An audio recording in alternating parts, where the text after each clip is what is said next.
Welcome to Kenton's videos. Enjoy the video. You start by removing power. Safety first, turn off the mains or unplug the oven and confirm it's cool. Once done, open the oven door fully so you can access the top hinge area. Those locking tabs are what hold the glass assembly.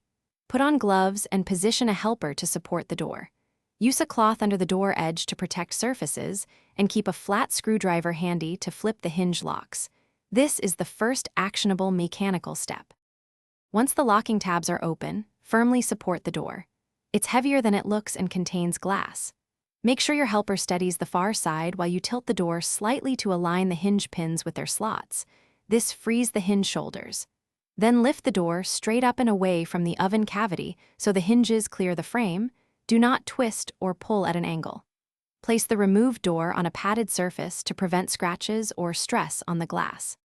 After removal, inspect hinge pins and locks for wear, replace bent or corroded parts to avoid future binding.